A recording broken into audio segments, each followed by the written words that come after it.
métier de manière traditionnelle, c'est conseiller en gestion de patrimoine, donc j'aide les gens à s'enrichir. De manière un petit peu moins traditionnelle, la façon que j'ai de l'expliquer, c'est qu'en fait, je suis là pour révéler la richesse qui est en eux. En réalité, les gens ont tout un tas de capacités, ils sont assis sur un tas d'or en réalité. Et mon rôle à moi, c'est de leur faire prendre conscience qu'il y a réellement énormément de possibilités dans la gestion de l'argent. Et mon rôle à moi, c'est de leur décoder et de leur appliquer, de les aider à adapter ces recettes, ces remèdes qui ont fonctionné pour moi, les adapter à leur situation. Donc c'est un métier de conseil en gestion de patrimoine de manière traditionnelle, sauf que je le fais de manière un peu moins traditionnelle, puisque tu le vois dans ma façon de vivre et puis dans la façon que j'ai de le gérer avec toi. L'idée, c'est d'inspirer les gens à prendre leur avenir en main financièrement, maîtriser cette ressource, cette énergie qu'est l'argent. Mais c'est une énergie qui est comme toutes les énergies à double sens, comme le feu, mal maîtrisé, elle permet à quelqu'un de mourir, c'est même une peine de mort à une époque, et bien maîtrisé, le feu permet à quelqu'un de survivre l'hiver, de se chauffer, etc. Mais de la même façon, l'argent mal maîtrisé va endetter quelqu'un, va le mettre en situation de faillite, peut-être personnelle, alors que bien maîtrisé, au contraire, elle va l'élever, lui permettre de partager plein de choses, de voyager, de donner, d'apporter à la société. Et voilà. Donc l'idée, c'est de permettre aux gens de dompter cette énergie qui est l'argent. Et mon rôle à moi est un rôle d'accompagnant dans cette relation avec l'argent. Alors mes débuts ont eu lieu, en septembre ça fera 20 ans, c'était en 93, septembre 93. Dans la finance donc. Dans la finance. Donc, et dans le commerce du coup. Exactement, en même temps. J'ai démarré une société qui s'appelait l'UAP, l'Union des assurances de Paris, qui quelque temps après fut rachetée par AXA. Et j'étais dans la délégation régionale Midi-Pyrénées, puisque nous sommes à Toulouse, et j'étais déjà à cette ville-là, et j'étais rattaché à une inspection. Et mon premier contact avec ce métier-là était en tant qu'observateur. J'ai assisté un lundi matin à la réunion hebdomadaire des commerciaux. Ils avaient tous le double de mon âge. Et en fait, ce qui s'est passé à ce moment-là, je me rappelle comme si c'était hier, c'est que je suis passé par des phases de frustration, de confusion, dans le sens où en fait j'étais présent, j'assistais à une réunion où en fait ils étaient en train de discuter d'un sujet qui était tout nouveau à l'époque, c'était la loi Madeleine. Alors maintenant on sait ce que c'est, mais à l'époque, dans les années 93, on découvrait ça. Et donc ils parlaient ils avaient un vocabulaire, je ne comprenais ni les questions ni les réponses, à vrai dire. Je les revois, je les entends parler de disponible fiscal. Et isolément, ces mots avaient un sens, parce que disponible, c'est ce qu'on essaie d'être avec notre famille, les gens qui comptent. Fiscal, c'est un rapport avec les impôts, mais disponible fiscal, là, c'était déjà un peu plus confus. Et en fait, toute la matinée s'est déroulée dans cette sensation-là où je me disais, mais bon sang, est-ce que tu es la bonne personne? Est-ce que tu es réellement fait pour ce métier? Est-ce que c'est pas une erreur de casting, quoi? Tu es en train de te rendre compte que tu n'es pas la bonne personne au bon endroit et tu es en train de te planter. Et j'ai démarré ce métier vraiment avec cette première sensation. Et ce qui est marrant, c'est que par la suite, en fait, j'ai démarré cette activité, donc je me suis formé comme tout un chacun, je suis rentré dans un cursus de formation, d'apprentissage, etc. Et je me suis rendu compte de deux choses. La première, c'est que c'était pas un métier de conseiller en gestion de patrimoine, mais c'était un métier de pompier que je faisais, parce qu'en fait, j'étais plus en train d'essayer d'éteindre des feux chez les gens en clientèle, et on en parlera, parce que j'arrivais dans un moment où, alors il faut le remettre dans le contexte, 1993, en 93 à l'époque, il y avait des systèmes qui permettaient légalement de pouvoir placer de l'argent et d'échanger de la monnaie pour des commerçants qui avaient du liquide, d'échanger contre des bons au porteurs. Ce système est tout à fait légal, maintenant plus, il est plus autorisé par la loi, mais à l'époque il l'était. Et donc le système était légal, mais par contre certains conseillers l'étaient un peu moins, et donc en fait certains avaient pris l'argent, étaient partis avec. Et je me suis retrouvé dans une situation où j'allais éteindre des feux. Et j'avais plus ce sentiment-là d'arriver et de constater les dégâts d'une activité commerciale mal utilisée, avec un état d'esprit qui était a priori pas le bon, et le focus n'avait pas été mis au bon endroit. Et je me suis rendu compte que dans ce métier-là, de la relation commerciale et de la finance en particulier, on pouvait partir de zéro, mais on pouvait partir aussi de moins 10, moins 20, c'est-à-dire on partait dans une situation où on n'avait pas construit, on avait détruit. Et ça, c'était la première idée. La deuxième idée, c'est que, en plus, un malheur n'arrivant jamais seul, c'est que non seulement c'était des gens qui n'étaient pas forcément très équitables, pour reprendre un thème qui était cher, mais en plus, on était dans une conjoncture qui n'était pas des plus facilitantes. 93, c'était 2 ans après la crise de 91, qui était la crise de l'immobilier, qui a été, avec le recul, paraît-il, la plus grande crise du siècle. Et donc, j'arrivais chez des gens qui, certains, s'étaient fait un peu voler par des gens pas très bien intentionnés, mais en plus, c'était des fois les mêmes qui en plus avaient passé de l'argent dans quelque chose qui valait 100 à un instant T, qui valait 80, 2 ou 3 ans après. Et donc j'ai vraiment eu, mon premier rapport avec ce métier, ça a été un rapport vraiment de pompier, d'aller éteindre des feux. Et j'ai appris le métier comme ça, avec Roland Adler qui a été mon premier mentor et qui m'a donné des bases et qui m'a permis de garder un cap dans ce contexte-là. Et donc voilà, je trouve ce démarrage surprenant parce que c'est mon histoire. Ce qui a fait que entre cette époque-là et maintenant 20 ans après, je suis toujours dans ce système-là. Avec le recul, c'est vraiment, je crois, 3 facteurs importants. Alors j'aime bien utiliser un ratio qui est ce qu'on appelle le ratio des 20-80, que l'on connaît, cette loi-là. Moi, c'est dans un autre contexte-là, c'est de se dire, en fait, ce qui m'a permis de fonctionner, c'était, en fait, et ce qui permettrait, me semble-t-il, à quelqu'un qui a une fonction commerciale d'avancer, d'avoir du succès, c'est de déjà pas se tromper dans ce ratio-là et de se dire, finalement, ma réussite, mon succès, le fait que je vais être compris, accepté, que la confiance va être gagnée, est-ce que c'est parce que je vais être un technicien, est-ce que je vais avoir une compétence qui va me permettre d'être voilà, un oracle sur un terme technique? Pour moi, ça compte pour 20% du résultat. 80% du résultat est ailleurs. Et ces 80%-là, je mettrai un mot, mais je vais te le détailler derrière. Ce mot, pour moi, c'est l'attitude. Et derrière cette attitude qui compte pour 80% dans la relation avec les gens, dans la relation commerciale, dans le fait d'avancer dans ce métier-là, j'y mets 3 mots plus particulièrement parce que c'est ces 3 mots-là qui, à moi, m'ont porté, m'ont aidé à avancer. En tout cas, ça a été pour moi une source d'inspiration et j'espère que pour tes auditeurs, ça le sera aussi. J'espère aussi. Le premier mot, c'était la notion d'énergie. C'est de se dire que dans tout ce que je fais, si je mets de l'énergie, il y a des chances que cette chose-là soit, en tout cas je mets toutes les chances de mon côté pour qu'elle se fasse le mieux possible. La deuxième, c'est une notion d'inspiration, et on va en parler. Et la troisième, c'est une notion de passion, dans le sens où en fait, et tu sais qu'on a un coach que tu vas bientôt voir qui en a fait de son leitmotiv, de vivre avec passion ce qu'on fait. Et je pense que dans tout ce qu'on fait, si on met cette énergie, cette passion, cette conviction, cet engagement, a priori on est condamné à avoir du succès. Je vais te prendre une image. Condamné à avoir du succès. Condamné à avoir du succès. Je trouve cette image, elle m'a inspiré, donc si elle peut, je vous la retransmets comme je l'avais reçue à l'époque. Si je imagine l'instant que je te dise, voilà, on est dans une pièce fermée, et de l'autre côté de cette pièce, il y a donc une personne qui t'est chère, prenons Isabelle, et il y a le feu dans cette pièce. Si je te dis avant de te dire ce contexte-là, je te dis voilà, je te demande de casser la porte qui vous isole pour la rejoindre, tu vas dire mais non, j'ai aucune raison de casser la porte pour rejoindre qui que ce soit, Isabelle ou qui que ce soit d'autre, j'ai pas de raison suffisante pour me faire mal. En revanche, si je te dis derrière qu'effectivement la pièce est en feu et que la seule issue elle est là, il y a de fortes chances que tu casses la porte. L'idée, c'est que si je suis capable de te faire passer cette notion, tu vois, d'énergie, d'engagement, de conviction, tu vas toi-même démultiplier tes possibilités. Et tu vas te mettre à te surprendre, à casser la porte. Et effectivement, là, je parierai, je suis sûr de gagner. Tu vas casser la porte. Tu te casseras peut-être l'épaule, mais on s'en moque. L'objectif, c'est que tu atteindras ton résultat. Et parce que le résultat est bien plus important que la souffrance que tu vas devoir subir. Le moment. Exactement. Et tu vois, c'est un peu ça l'idée. Je garde cette image, elle me nourrit, elle continue à m'alimenter dans mon travail avec les gens, que ce soit des conseillers, des clients, etc., que j'accompagne. C'est de se dire, si je suis capable de leur donner l'inspiration suffisante pour qu'ils passent à l'action, alors j'ai gagné. J'aime bien aussi une autre image de quelqu'un qui est connu, je sais qu'il est autant inspirant pour toi que pour moi, il s'appelle Walt Disney. Oui. Et ce monsieur-là, à un moment donné, dans les livres, on nous raconte qu'il allait voir, il démarchait les banquiers, donc c'est une histoire très connue en développement personnel, en management. Il a a priori essuyé des centaines de refus et des banques qui ne le suivaient pas, parce qu'il y avait une approche qui était assez originale, il disait, voyez, avec ce dessin, je vais changer le monde. Et avec ce dessin, je vais enrichir des gens, je vais distraire des gens, je vais faire rêver des gens. Et effectivement, présenté comme ça, on pourrait se dire, mais non, mais c'est un fou. Qui croirait qu'un dessin de souris va changer le monde? Et c'est pourtant ce qui s'est passé. Et je pense que dans nos métiers, dans le mien en particulier, et c'est le seul dont je peux vraiment te parler, parce que celui-là, je le pratique depuis 20 ans, on peut changer la vie des gens avec de simples schémas.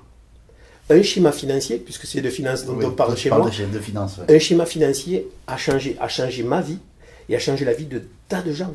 Alors, j'ai pas de chiffres parce que tu le maîtrises plus. À partir du moment où tu le partages, ben, ça va certainement être repris, voire amélioré, etc. Mais certains schémas financiers, certains dessins changent la vie des gens. Et je te dis ça parce que dans mon approche, dans l'expérience que j'ai eue, dans mon expérience sur mesure de me construire en tant que conseiller commercial, etc., il y a une personne qui a beaucoup compté, c'était mon conjoint. Alors, Marlène, tu le sais, parce qu'on en a souvent parlé aussi. C'est quelqu'un qui a cru en moi très tôt. Et j'en veux pour preuve, on s'est rencontrés, on était étudiants. Vous étiez dans la même école de commerce. Exactement. Et en fait, on a un an d'écart, et donc j'avais un an d'avance par rapport à son cursus à elle. Ouais. Et pour finir ma scolarité, j'ai voulu partir à l'étranger, et j'ai choisi le Japon. Je viens du judo, donc c'était assez naturel de retrouver ces sources-là, parce que c'était les sources qui m'avaient inspiré. Voilà. Et Marlène, en fait, a fait un truc qui est assez original, c'est que dans la notion de sparring partner, tu vois, de partenaire qui t'accompagne, partenaire de vie, c'est qu'elle m'a payé le billet, parce que je n'avais pas les moyens, de me payer un billet pour le Japon. Et alors qu'on était simplement un couple, un jeune couple, on n'était pas fiancés, rien. Ben voilà, elle m'a fait confiance à un moment donné. Et ce qui est marrant, c'est que on retrouve toujours cette relation avec le conjoint. Je vais te prendre un autre exemple maintenant, ça c'était il y a 20 ans. Quand j'ai démarré dans ce métier, dans ce premier métier qui était à l'UAP, tout ce que j'apprenais, tous les schémas financiers, je disais tout à l'heure que des schémas peuvent aider les gens à s'enrichir, tous les schémas que j'apprenais, ben, je les refaisais à Marlène le soir. C'est-à-dire qu'en fait, soit le soir, soit quand je partais à Paris me former et que je rentrais. Tu l'as reformée. Voilà, je me testais sur elle, c'était mon cobaye, et j'essayais, en lui faisant les schémas de ce que j'avais compris, j'essayais de voir si j'étais capable de retranscrire, et certaines fois elle me disait super, d'autres fois elle me disait j'ai rien compris. Et tu vois, il y avait cette relation d'essayer d'être simple dans ce qu'on dit, d'être pédagogue, de se faire comprendre. C'était là que tu tiens ta pédagogie. Voilà, entre autres, Marlène a été mon premier cobaye, et c'est toujours aujourd'hui encore, quand je trouve quelque chose de nouveau, elle est la première à qui j'en parle, elle est la première à avoir la critique et la compétence suffisante pour me connaissant, pour savoir là où je peux m'améliorer. D'accord. Voilà, donc important dans ces métiers commerciaux, dans cette activité commerciale, d'avoir un sparring partner, d'avoir les Américains disent un accountability partner, c'est-à-dire vraiment quelqu'un sur lequel on peut partager sa propre expérience. On est dans le rôle d'enseignant puisqu'on est censé repasser un message qu'on a reçu. Fait, ouais. C'est là où on apprend le plus. C'est vrai qu'on l'oublie souvent, mais c'est vrai. Voilà. Et voilà, donc pour moi ça a été mon conjoint. Il y a d'autres personnes qui servent aujourd'hui, qui me servent, et on se sert comme ça, mais je crois que c'est important dans ces métiers-là, pour les personnes qui veulent réussir dans une activité commerciale, d'avoir quelqu'un sur qui s'appuyer pour être son cobaye, pour dire aide-moi à t'expliquer ce que je fais, à être meilleur dans ce que je fais, dans ma capacité à être pédagogue, etc., clair, communicant. Ça me semble un point qui est là aussi est assez peut-être différenciant et demanderait à être développé et je pense systématisé. C'est important de créer de la valeur en rendez-vous, effectivement. Alors moi, je vais te parler encore une fois de ce que je vends, de ce que je conseille, c'est du financier, mais je crois que si on veut réussir dans ce métier-là, il faut très très rapidement qu'on focalise sur le fait de chercher à créer cette valeur. Je vais te prendre un exemple très simple, c'est dans le vestimentaire, volontairement. Si un t-shirt, je lui mets une marque Guess ou Gap ou peu importe, je vais vendre ce t-shirt, a priori plus de 100 €. Si ce même t-shirt, j'enlève ce logo et j'y mets un autre logo, je vais mettre Carrefour, Leclerc, pas de marque particulière, mais tu comprends bien que le même t-shirt, je ne pourrais le vendre que quelques dizaines d'euros. Et si maintenant je l'enlève et que je mets Pernod Ricard, ben le t-shirt, il est tout juste bon à être donné. Et pourtant, c'est à la base le même service ou le même produit. Ce que je veux dire par là, c'est que il est important de comprendre qu'en clientèle, quand on rencontre nos clients, il faut vraiment qu'on soit motivé par l'envie de créer de la valeur.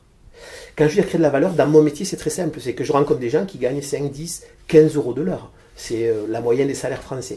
Si le fait de passer une heure avec moi, c'est pour leur permettre de gagner quelques dizaines d'euros, j'ai presque envie de dire que ça ne sert à rien. Parce qu'ils ont presque ce savoir-faire déjà sans moi.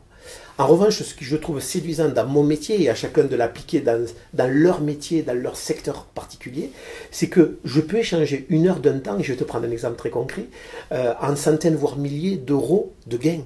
Oui. Je prends l'exemple de quelqu'un qui a un crédit. Là, c'est facilement vérifiable, ce que je vais te dire, ça prend quelques minutes à comprendre.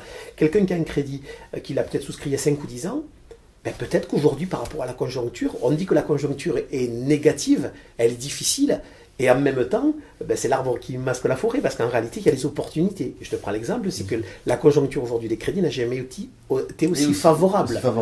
Depuis, paraît-il, la Seconde Guerre mondiale. Donc quelqu'un qui aujourd'hui a fait un crédit il y a quelques années, ben, il se peut, quand lui posant la question de se dire, mais si vous cherchez à renégocier le crédit, ben, vous avez peut-être gagné des sous. Et quand on parle de gagner des sous, c'est peut-être gagner quelques dizaines ou centaines d'euros sur la mensualité, ce qui fait sur la durée des milliers, voire des dizaines de milliers d'euros en fonction des montants engagés.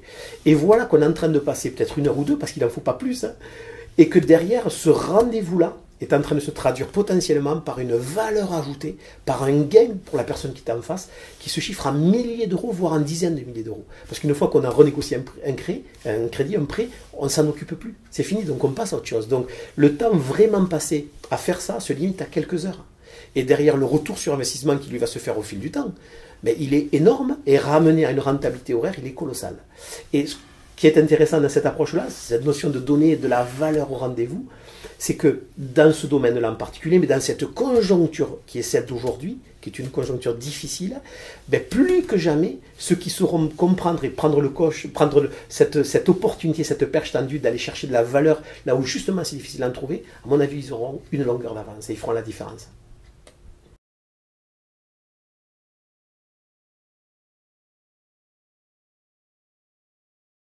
Ce que je leur dis, c'est que je leur dis effectivement plusieurs choses. Comment j'ai démarré, je leur dis également que la conjoncture, ce que je t'ai expliqué, elle cache énormément d'opportunités à nous de savoir les trouver. Je leur dis aussi de cultiver certains facteurs clés de succès. Je vais t'en prendre un exemple, c'est le fait d'aller, par exemple, rechercher le non. On est dans des métiers et on est des êtres humains où depuis tout petit, on n'aime pas qu'on nous dise non. On râlait quand on demandait quelque chose et que nos parents nous disaient non. Ben, je sais pas toi, mais moi, j'aimais pas. Ouais, moi non plus. En grandissant, ça s'est pas arrangé. Je sais pas si t'as remarqué, mais quand on était adolescent et qu'on essayait de flirter avec sa petite amie et qu'elle nous disait non, c'était pas génial. On pouvait pas dire super, elle m'a dit non. Non, on le vivait pas très bien. Et très souvent, enfin là, je parle moins pour moi, peut-être que certains se retrouveront, mais on a gardé un petit peu ces séquelles-là et de se dire qu'on n'aime pas qu'on nous dise non. Et une chose que je leur explique, et c'est une histoire vraie, donc je vais la partager avec toi, elle m'est arrivée il y a 2 ans, en 2010. On est en août 2010, je fais un rendez-vous ici à Toulouse, pas très loin de la place du Capitole, je revois un client, et ce client-là, le rendez-vous ne se passe pas comme je veux. Le client me dit non à ma proposition, etc. Mais plus que me dire non, le fond, la forme ne me conviennent pas, ça ne me plaît pas. Je rentre, il est 4-5 heures de l'après-midi, je rentre relativement tôt.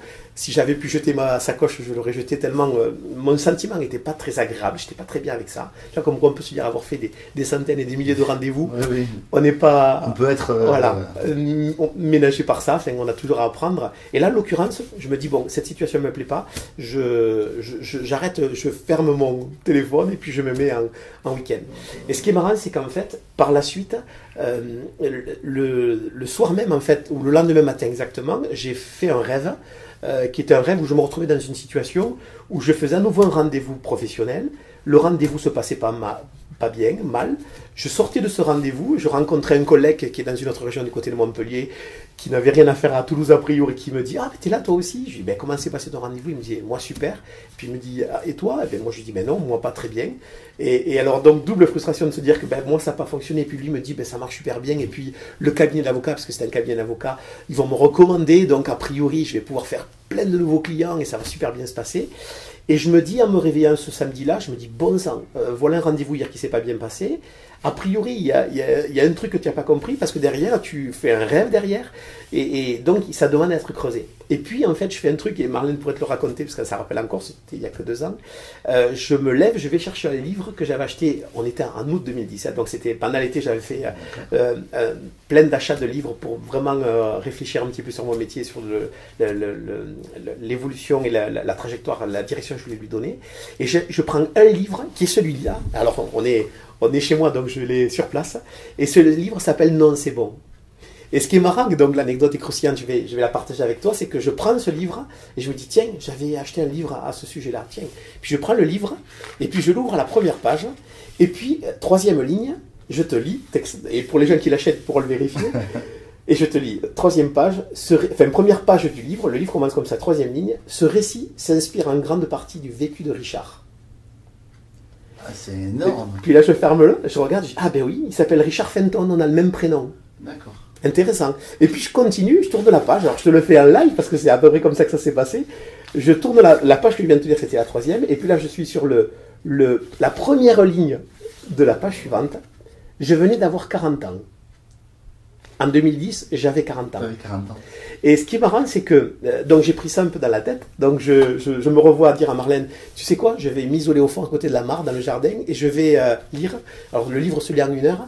Et ce qui est intéressant dans ce livre, et c'est justement une des choses que je donne, une clé que je donne aux gens qui démarrent dans mon métier pour leur permettre de gagner du temps et d'aller plus vite, Et si vous pouvez en profiter, tant mieux pour vous.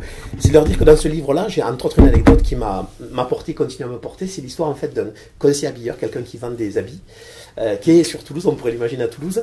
Et ce monsieur-là, qui est dans un magasin, se fait visiter par son directeur national des ventes. Et le directeur national des ventes, on est le mardi matin, premier jour de la semaine.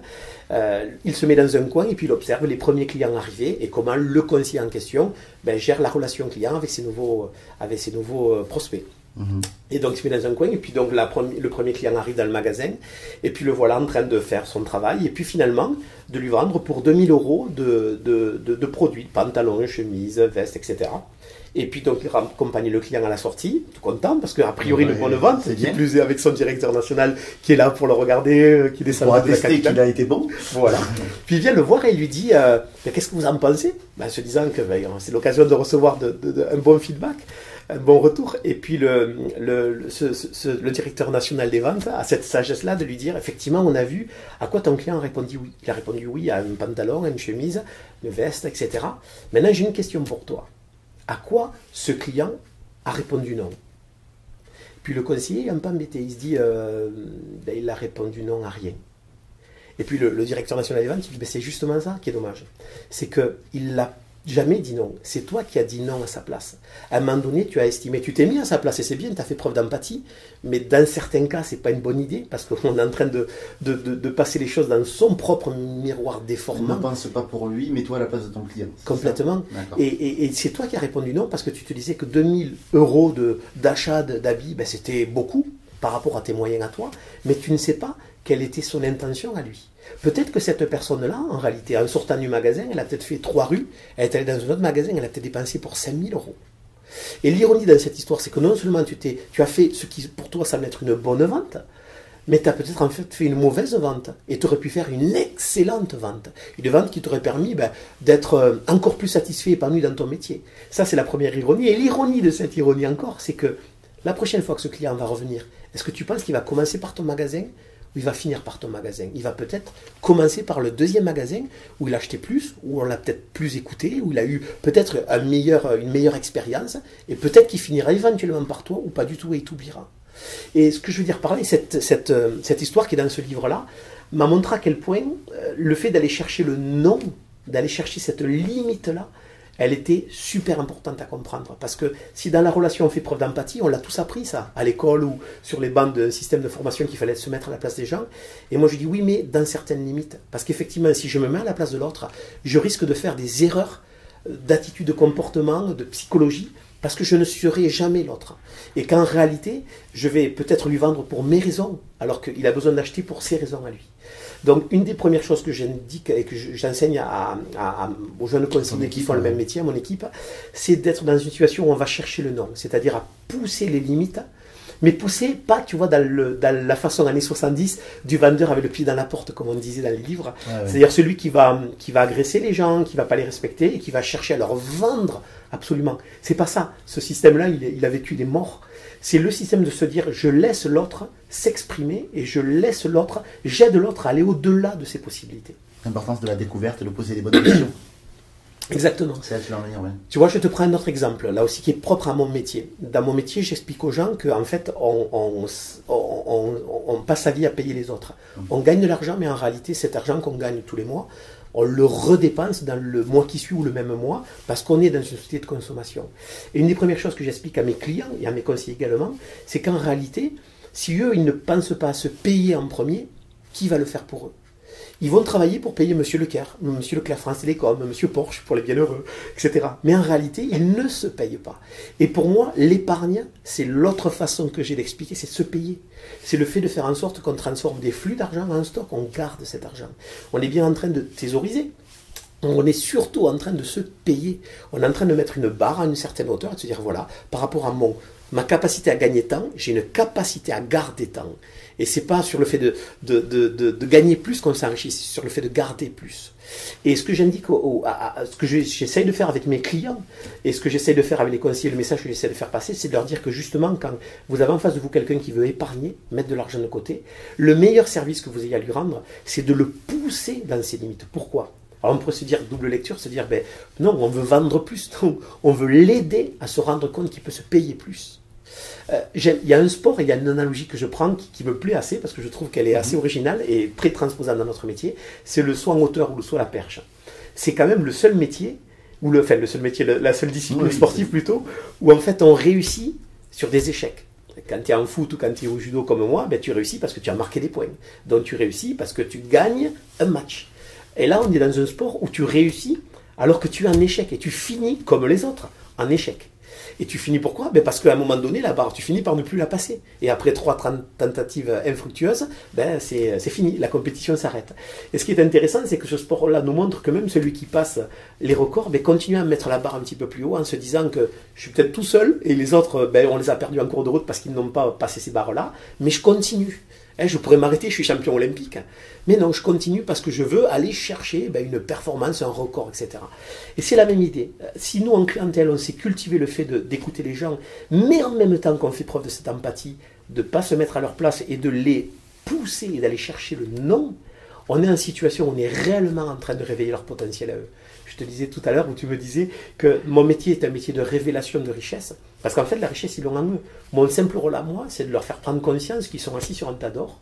Et une des façons de leur faire prendre conscience, c'est de leur dire, dans votre capacité à épargner, mettez la barre plus haut. Si vous y arrivez, vous venez de découvrir que vous valez plus tous les mois et que vous avez une nouvelle compétence, et la compétence non pas de gagner plus, mais de garder plus. Et ça va faire la différence pour la suite, de savoir garder plus par rapport au projet, etc. Mais surtout, l'autre idée, c'est que si vous n'y arrivez pas, vous pourrez rabaisser la barre et revenir à un niveau qui est un peu plus acceptable, mais c'est de l'épargne. Donc, pour autant, vous ne serez pas perdant de cette histoire. Vous aurez quand même, pendant le temps où vous avez fait l'expérience, mis plus de côté. Et donc, en réalité, vous serez payé plus, même si l'expérience n'aura duré que quelques mois. Tu vois, donc ça, cette notion d'aller chercher le non, d'aller mettre la barre un petit peu plus haut, elle me semble importante parce que derrière, on fait souvent l'erreur de dire par empathie, je ne veux pas aller plus loin, je veux me contenter d'un oui. Et je pense que là, on se prive de ventes supplémentaires, mais par rapport à notre client, on se prive de l'aider à avancer davantage.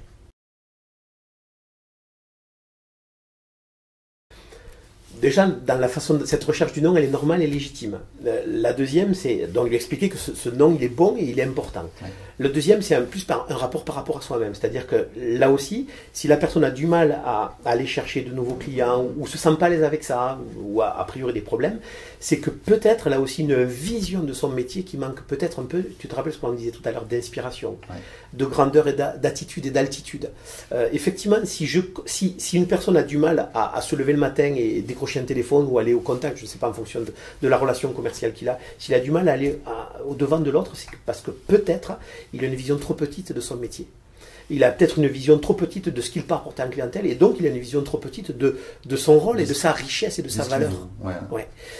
Je vais te prendre un exemple qui est une histoire vraie et qui va te montrer là aussi comment c'est super important de ne pas laisser les autres déterminer la valeur qu'on vaut. C'est une expérience qui s'est faite dans les années 2007-2008 de mémoire. C'était le Washington Post, un journal américain connu, qui a fait une expérience.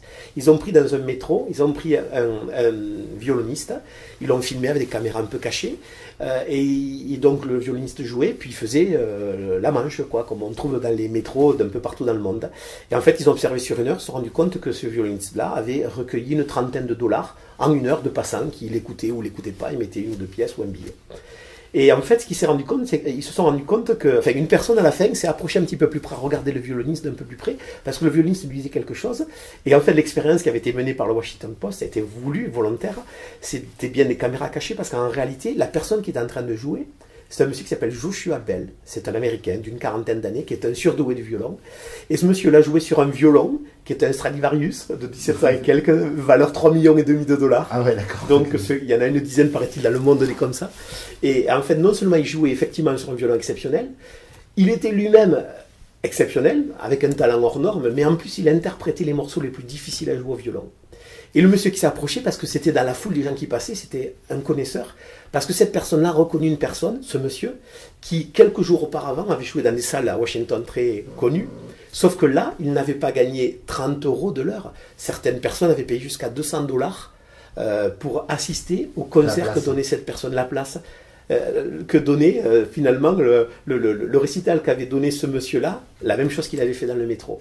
Et cette histoire, cette image, elle montre que si tu laisses les autres déterminer la valeur que tu vaux, ben, tu es dans la situation où tu as plein de talent, comme ce Joshua Bell, tu as plein de talent, Bien sûr. mais si tu laisses l'autre définir ta valeur, ben, ça va se résumer à très très peu.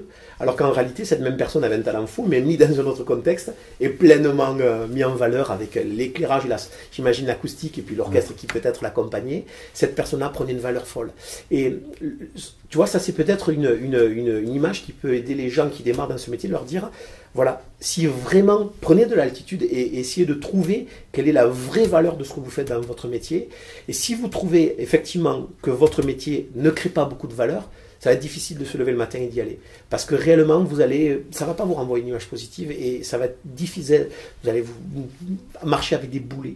Alors que si maintenant vous faites un travail, vous dire voilà, avec un peu plus de vision, un peu plus d'inspiration, un peu plus de conviction et puis d'accompagnement, là aussi, ça ne va pas se faire tout seul, mais c'est certainement d'autres personnes qui m'aideront à prendre conscience que ce que je peux faire peut faire une différence importante chez les clients. Ben effectivement, si j'ai cette conviction-là, c'est beaucoup plus facile de trouver l'énergie et peut-être que certaines peurs ou certaines remises à plus tard, certains critères classiques de cette fonction commerciale vont disparaître parce que du coup, je me sens porté par une énergie qui est bien plus évidente.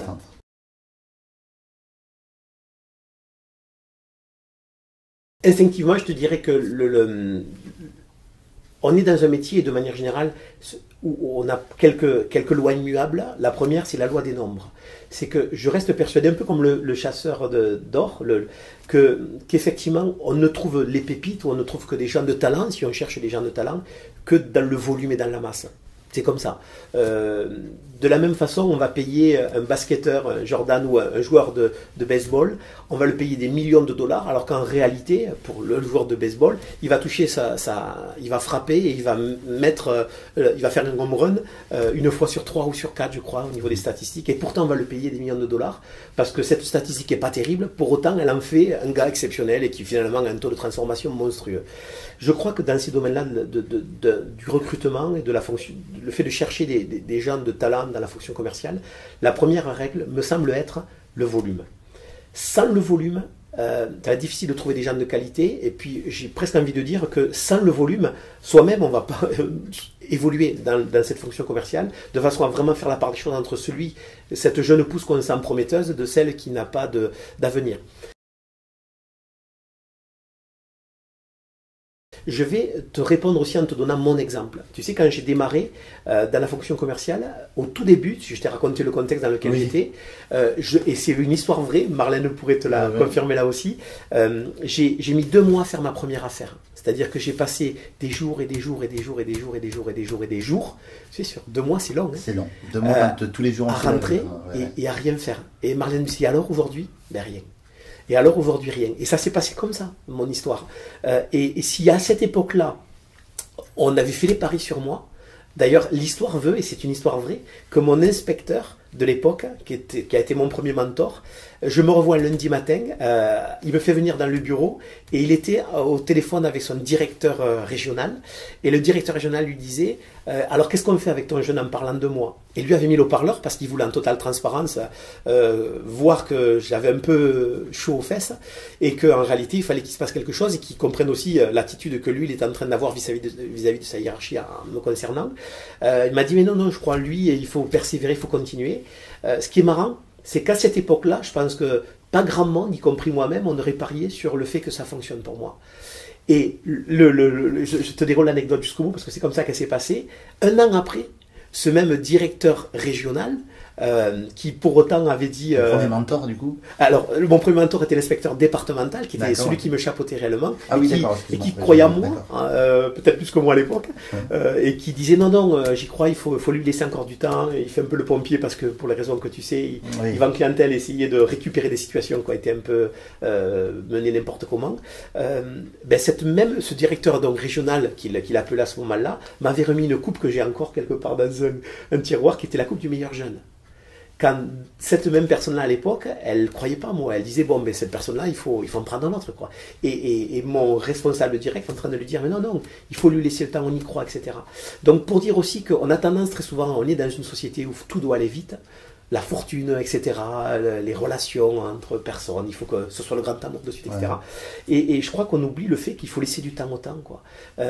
Là aussi, dans la fonction commerciale, c'est le fait de à partir du moment, et ça me semble important, qu'on sent que la personne en face est animée de bonnes intentions, c'est-à-dire qu'elle a de vraies valeurs et qu'elle ne va pas chercher le fric pour le fric, et je le dis volontairement comme ça, ou qu'elle ne va pas chercher à faire des affaires pour des affaires ou du business pour du business, je pense que ce schéma-là, il est mort. Il a vécu, il continuera certainement à vivre dans plein d'endroits. Dans certains secteurs, oui. Voilà, mais c'est tout le sens aussi de ton blog quand tu donnes une orientation équitable. Mais je crois qu'aujourd'hui, effectivement, quand on est recruteur, la première chose, c'est la loi des nombres, c'est que si on veut trouver des pépites, il faut, comme le chasseur, le chercheur d'or, il faut en passer.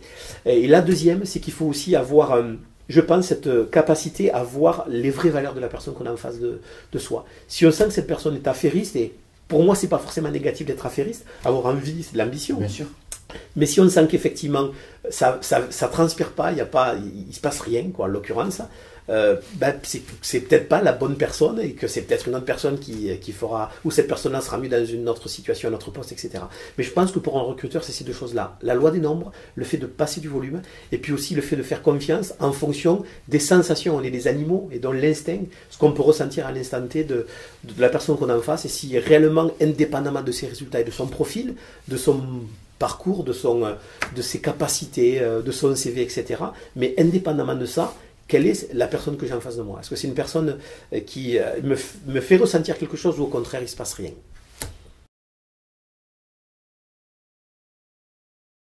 Un recruteur ou un manager doit être quelqu'un qui doit être, et j'aime bien cette expression, qui a une main de fer dans un gant de velours, c'est-à-dire que cette capacité à être quelqu'un qui sait où il va, qui donne une orientation, qui peut trancher dans des décisions, parce qu'il faut être quelqu'un qui décide, mais en même temps qui va mettre un enrobage, un liant, qui est un liant humain, qui est un liant fait sur le respect de l'autre, et je ne peux pas imaginer un recruteur ou un manager autrement que comme ça.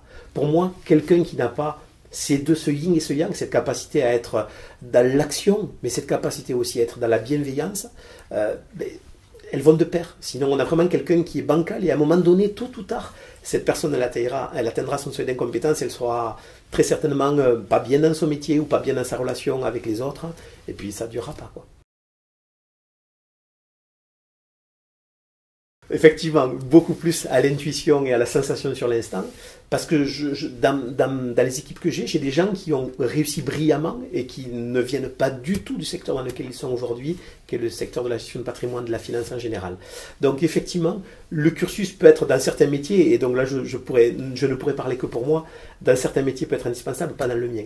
C'est Stéphane, c'est ça? Oui, je pensais à lui. Effectivement, ton meilleur performeur aujourd'hui. Lui, il ne vient pas du tout de cet univers-là. Il vient de l'univers du scientifique, du technique, du bâtiment, et pas du tout de la gestion de patrimoine. Quand on s'est rencontrés au début, il ne savait pas remplir une déclaration d'impôt, et aujourd'hui c'est un cadre. C'est quelqu'un qui a aidé des dizaines, pour ne pas dire des centaines de personnes à booster leur situation patrimoniale comme c'est pas possible, et notamment en maîtrisant les impôts.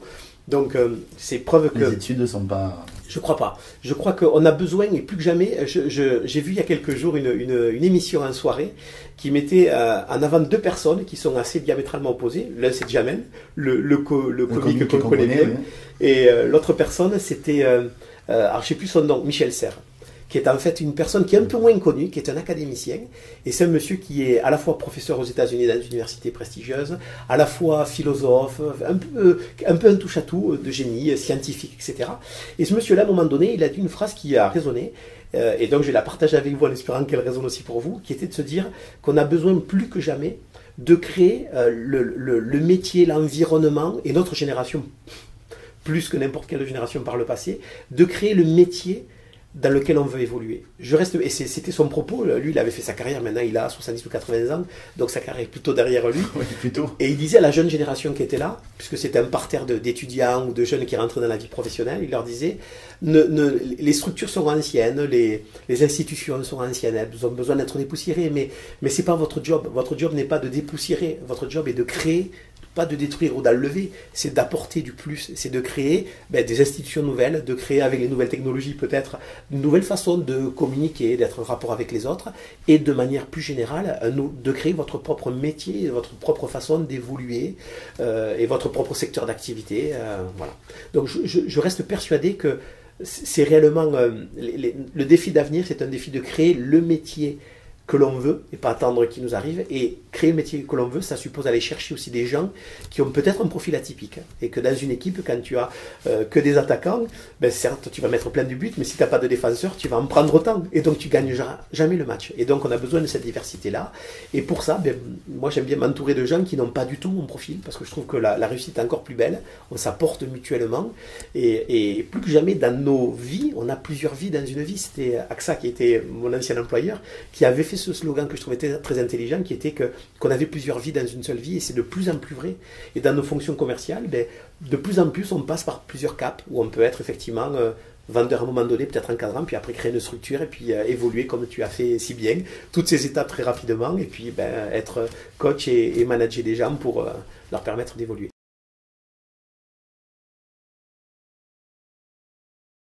Une chose qui est importante aussi, enfin en tout cas qui pour moi est importante, c'est dans la relation commerciale, on a une responsabilité, mais cette responsabilité elle est partagée. Et je voudrais partager cette idée avec toi.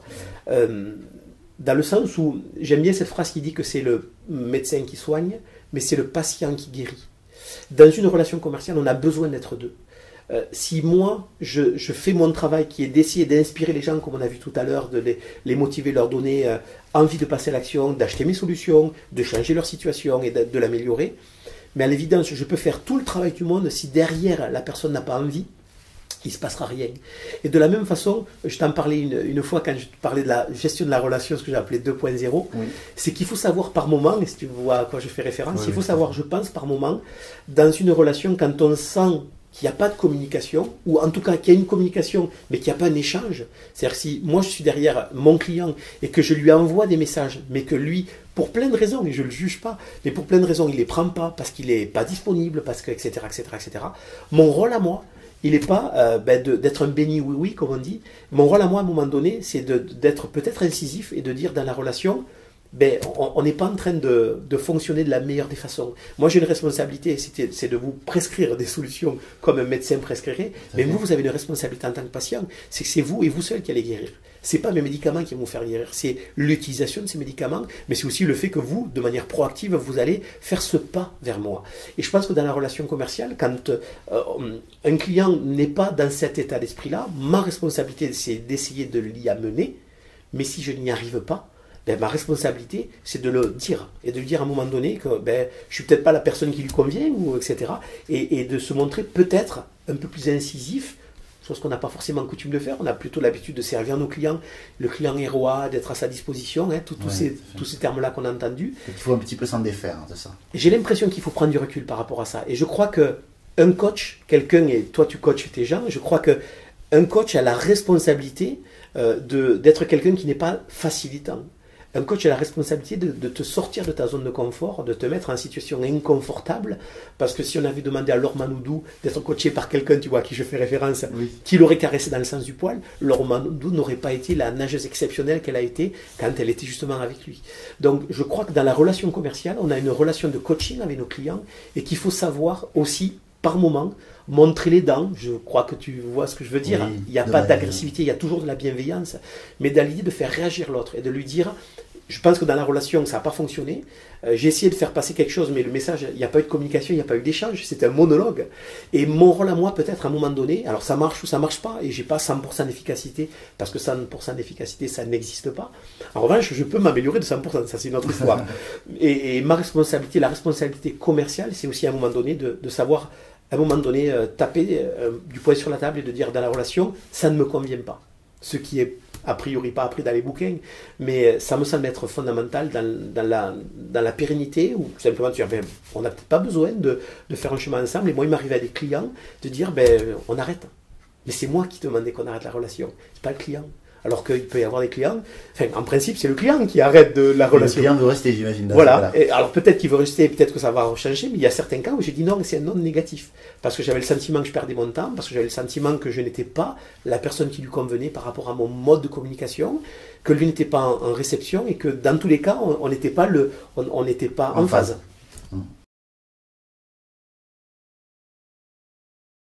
dans la notion d'investissement, alors c'est quelque chose qui va avoir une résonance particulière par rapport à ton blog et à toute l'énergie que tu y mets.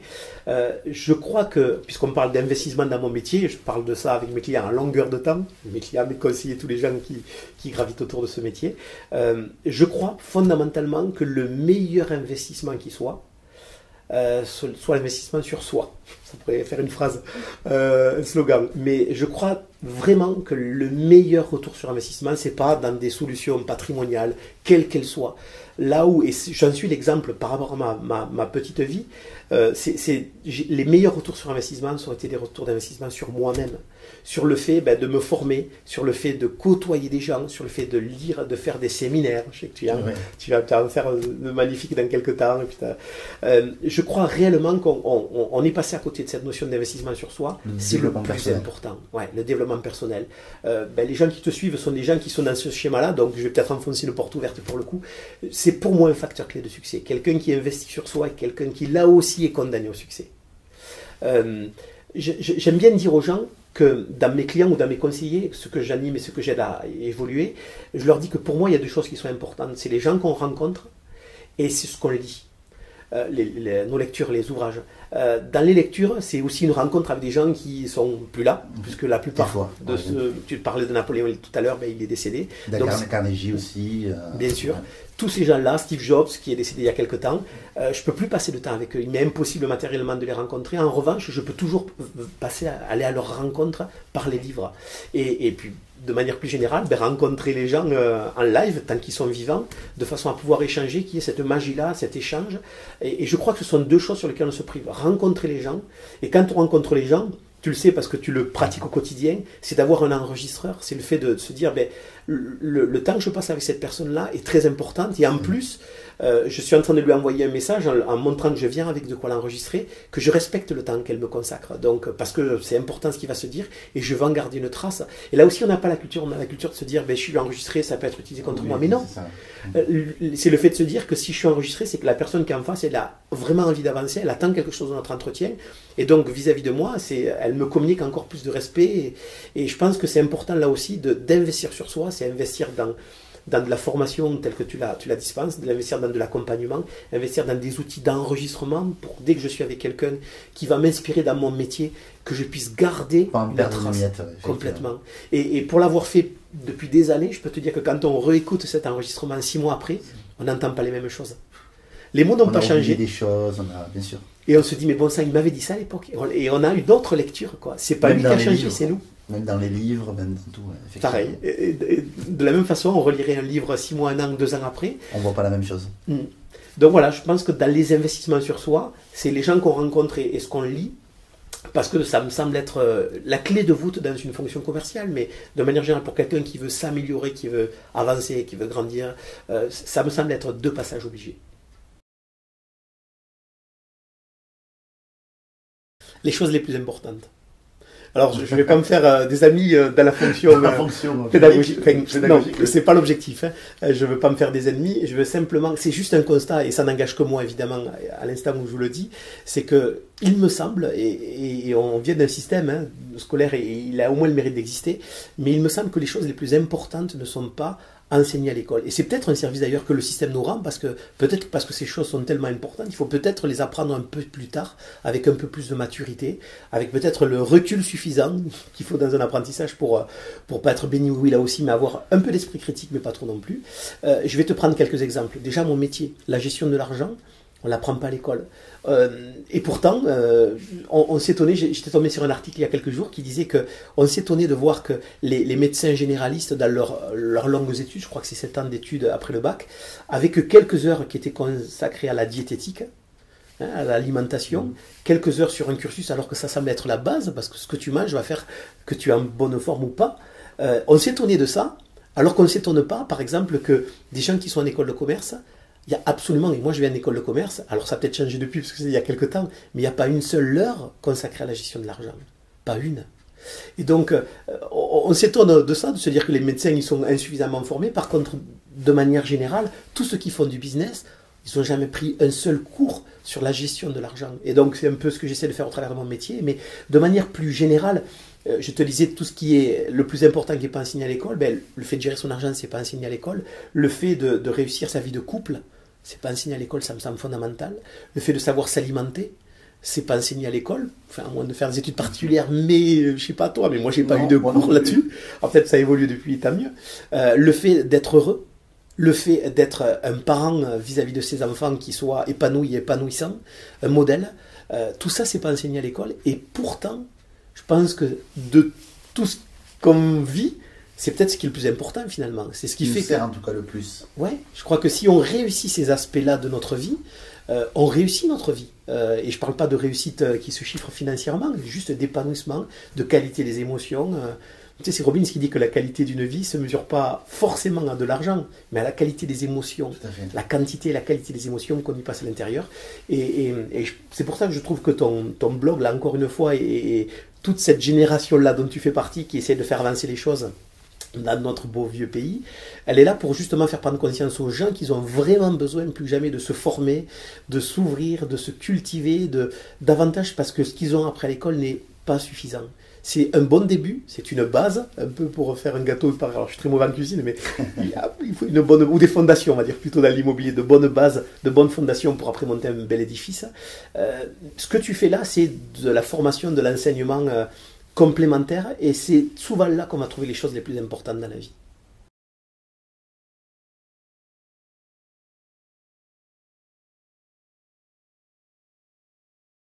En fait, on était dans une... Alors le contexte, c'était un séminaire en fin d'année, c'était novembre 2011. J'assiste à une conférence dans laquelle un speaker était là pour nous expliquer que quand on rencontrait des opportunités, quand on était en phase où on essayait d'avancer, etc., et qu'il fallait avoir un état d'esprit qui était le plus ouvert possible. Et plutôt que de nous faire un long discours, il nous a fait une expérience, et j'espère que cette expérience, elle profitera à tes auditeurs et qu'elle leur permettra aussi de garder l'esprit ouvert le plus possible pour te suivre dans tes propositions, tes recommandations. Et l'expérience qu'on a appelée Elmo, parce qu'en fait il a pris, alors du coup j'ai retrouvé le petit personnage qui paraît-il en Angleterre s'appelle Elmo. Ça t'a vraiment marqué parce que t'as acheté la peluche. Oui, oui, parce que je l'ai refait à la maison, comme tu le sais. Je l'ai refait sur ma femme, mes filles qui sont, comme on l'avait dit tout à l'heure, mes cobayes. Et donc en fait, le speaker anglais nous avait dit, voilà, l'expérience est la suivante. On va donc, alors on était environ 200-300 personnes dans cette salle. On va donc mettre des gens tout autour des personnes qui étaient là pour faire l'encadrement, des coachs seniors qui étaient là qui étaient en t-shirt, qui vont se placer tout autour de la salle, près des portes. Et ce qui va se passer, c'est que je vais vous montrer. Alors, c'était en anglais, c'était pas traduit, c'est la version originale. Et donc, il nous disait, je vais vous faire un good Elmo. Elmo étant le nom de ce personnage. Je vais vous faire un good Elmo et un bad Elmo. Et en fait, l'idée, c'est que je vais vous demander de trouver la différence, ce qui fait que c'est un good Elmo, ce qui fait que c'est un bad Elmo. Lorsque vous avez trouvé ou vous pensez avoir trouvé, à ce moment-là, je vous invite à vous lever, à sortir de votre rang, de votre chaise, et d'aller au bout des rangées, voir les gens qui se trouvent tout autour de la salle, avec les coachs, avec leur t-shirt. Et à ce moment-là, vous leur dites à l'oreille ce que vous pensez, si vous avez trouvé la solution, la différence entre le bon et le mauvais Elmo. Si ces personnes-là, si vous avez trouvé, la personne va vous applaudir. Et donc, ça voudra dire que vous avez donc trouvé la solution. Vous restez sur le côté de la salle, donc contre les murs, plaqué contre les parois. Et puis, si c'est pas le cas, vous revenez à votre place. Et puis, je vais continuer à vous montrer des bons et des good et des bad Elmo, comme il disait. Et ainsi de suite, jusqu'à que tout le monde finisse par trouver. Alors, ce qui est marrant, c'est que l'expérience s'est passée comme ça. C'est que, donc, sur les 200 ou 300 personnes qui ont participé, alors, il nous a montré, je vais vous le faire comme il nous le faisait à l'époque. Voilà. Donc, je vais vous montrer un good Elmo, ok? Donc, ça, c'est un good Elmo. Et maintenant, je vais vous montrer un bad Elmo. Ça, c'est un bad Elmo. Et donc, forcément, quand il commence comme ça, il y a quelques personnes qui se lèvent et qui se disent « Ah, j'ai compris, le good Elmo, c'est quand il est devant, et le bad Elmo, c'est quand il est derrière. » Donc, je vois quelques personnes. Moi, je me suis pas levé, je me suis dit « Ça me semble trop facile, on va laisser d'autres good Elmo voir un peu les différences. » Et puis, effectivement, j'ai vu quelques personnes se lever, aller voir les coachs. Et puis j'en ai vu que je les ai tous vus en fait revenir, donc a priori le recto verso fonctionnait pas, mais on devait s'en douter. Et puis j'ai vu les personnes un peu déçues. Et puis bon, au début on a tous rigolé parce que évidemment avec la dynamique du groupe on se disait ce jeu est assez amusant. Et puis au fur et à mesure que le jeu avançait, que la personne disait voilà je vais vous montrer un good Elmo, ok?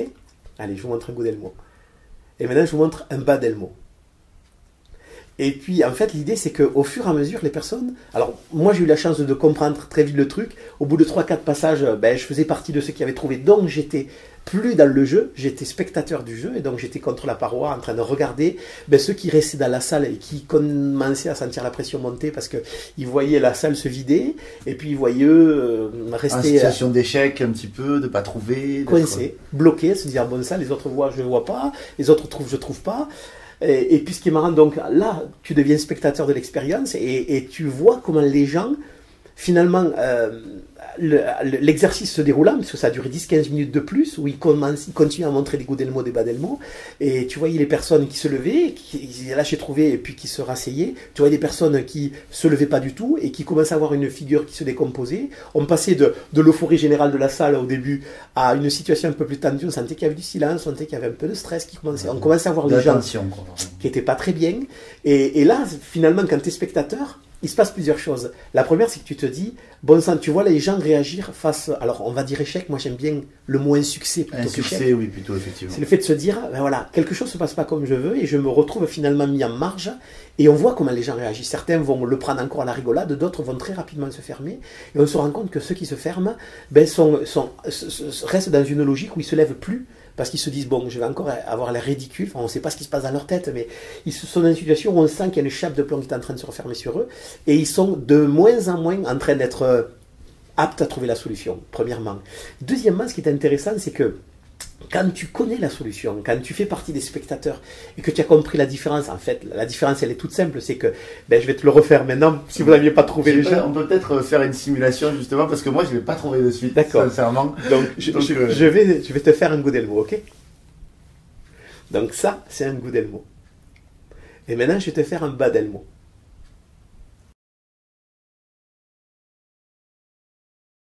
Et donc en fait la différence c'est que, pour ceux qui l'ont trouvé, je suis sûr que dans la salle ou devant leur écran, il y en a plein, j'espère qu'ils ont trouvé. Pour ceux qui n'ont pas trouvé, c'est pas grave. C'est pas grave, on peut survivre à ça. C'est qu'en fait quand je dis je vais vous faire un coup d'elmo, je dis ok. Et en fait ce qui se passait c'est que le speaker disait ok, et puis le public répondait ok. Et en fait après quand il disait je vais vous faire un bas d'elmo, il disait je vais vous faire un bas d'elmo. Il ne sollicitait pas la salle, il ne disait pas OK, il n'avait pas un retour. Et ce qui est intéressant, c'est qu'à la fin, il fait venir des gens sur scène, et il en reste une vingtaine, une trentaine qui sont sur scène et qui évidemment sont encore moins à l'aise qu'au début, parce que plus ça avance et plus sur les 200 ou 300 personnes, tout le monde est dans la salle et il reste 20-30 personnes, 10% de la salle qui sont sur scène et qui sont pas bien du tout, parce qu'ils ont les trois quarts le sentiment qui se dévalorisent, qu'ils ont moins de qualité que ceux qui ont trouvé, etc. Bref. Et puis ce qui est intéressant, c'est que il demande à une personne de lui décrire, parce qu'il voyait les personnes ne trouvaient toujours pas, et quand toi tu sais, parce que tu as trouvé, tu es au milieu des autres, et que tu sais que la différence, tu te dis mais bon sang, mais c'est évident, là je vous l'ai fait 2 fois, mais quand tu le fais 20-30 fois, au bout d'un moment tu finis par le trouver, et tu te dis mais comment se fait-il que les gens ne le voient toujours pas, et tu te dis mais bon sang, mais c'est comme le nez au milieu de la figure. Faut être... On le sait évidemment toujours. Quand on le sait, ça paraît une évidence. Et donc ce qui est marrant, c'est que tu te rends compte à quel point tu te dis mais il est câblé différemment que moi, celui qui est sur scène ou quoi, pour ne pas voir ce qui est évident. Et à un moment donné, je me rappelle, il prend une personne qui avait vraiment le masque, qui n'était pas très à l'aise, et c'est peut-être il l'a pris volontairement pour essayer de l'aider à passer ce cap-là. Et il lui a dit voilà, je vais te demander de me décrire ce que je fais. Je vais faire un coup d'elmo, ok. Et évidemment la salle qui savait répondre ok. Je dis voilà, qu'est-ce qui s'est passé? Et puis la personne, en fait, il lui tend le micro, et la personne, elle dit rien. Et puis il dit bon, et maintenant je vais faire un bas d'elmo. Qu'est-ce qui s'est passé? Alors, d'ailleurs, au bout d'un moment, il n'avait plus le Elmo, pour le fun. Et pour brouiller encore plus le message, peut-être il n'avait plus le Elmo. Il avait posé, je me rappelle, et il dit à la personne qu'est-ce qui s'est passé, et la personne lui dit toujours rien. Alors qu'en fait, il s'est passé des choses. Oui, la salle a réagi. La salle a réagi, etc., mais elle ne l'a pas vu. Parce que, et ce qui est intéressant dans cette expérience, et ce qui peut aider tes clients, tes lecteurs, les personnes qui vont tomber sur ta page et essayer d'avancer, faire un bout de chemin ensemble, j'espère le plus loin avec toi.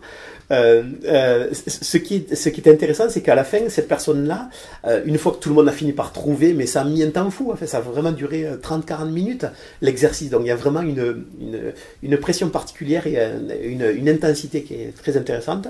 C'est que le speaker nous explique, une fois que tout le monde a rejoint la salle et que les esprits se sont apaisés, qu'en fait le cerveau quand il rencontre une opportunité, il passe par 3 phases. Et qui sont propres, a priori qui sont humaines, et on les a tous plus ou moins prononcées, et qui sont les suivantes. Et si je dis ça, c'est parce que peut-être que les gens tes lecteurs, les gens qui te suivent, peuvent passer naturellement par ces phases-là. Si c'est le cas, qu'ils en soient conscients, ça permettra déjà de garder un esprit bien ouvert, et ça leur permettra peut-être d'avancer, de prendre des décisions vis-à-vis de toi par rapport à tes solutions, et de pouvoir derrière être à l'aise avec ça, parce qu'ils seront conscients des choses, ils seront en conscience. Les 3 facteurs sont les suivants. La première, c'est que l'esprit va effacer. Tu vois, comme je te disais tout à l'heure, la personne disait qu'est-ce qui s'est passé? Ben, la personne, elle n'a rien vu. C'est-à-dire que pourtant la scène s'est passée, mais l'esprit a effacé. Autrement dit, le cerveau à un moment donné n'a pas imprimé ou n'a pas su capter ce qui s'est passé. Et donc, quand on va rencontrer une opportunité, ben, il va y avoir un premier filtre qui va faire que le cerveau va effacer l'information. Et donc, pour 2 personnes qui vont voir une même opportunité, il y en a un qui va la voir et l'autre qui ne va pas la voir. Alors que pour autant, les deux l'ont vu. Les yeux ont capté l'information, ou les oreilles peut-être ont capté l'information, mais le cerveau a effacé l'information. Et donc, c'était le premier, il disait erase, avec mon accent toulousain, effacer. Le deuxième, c'est la distorsion. C'est le fait, en fait, un peu comme la distorsion musicale ou sonore, où on va déformer un signal. Ben, c'est un peu la même idée, c'est que le cerveau va peut-être déformer une information. Et lui nous écrivait sur le tableau distorsion, nous disant que ça c'est le deuxième niveau de filtre, c'est que si ton cerveau il ne l'efface pas, il va peut-être déformer, et donc te donner là aussi une information qui n'est pas la même information que ce qui est rentré. Et donc, ben, peut-être va faire que tu vas prendre des décisions en connaissance de cause qui ne seront pas les bonnes. Et puis le troisième filtre, si pour autant il a malgré tout réussi ton cerveau à laisser passer l'information au travers de ces 2 premiers filtres, le troisième, c'est le fait de généraliser. C'est que le cerveau va aller puiser dans son expérience passée, etc., sur ton vécu pour dire, ben voilà, s'il se passe ça veut dire ça, ça égale ça. Et donc, il va généraliser des expériences, il va tirer des conclusions, il va mettre des étiquettes, et donc il va associer telle expérience à tel stimuli, etc.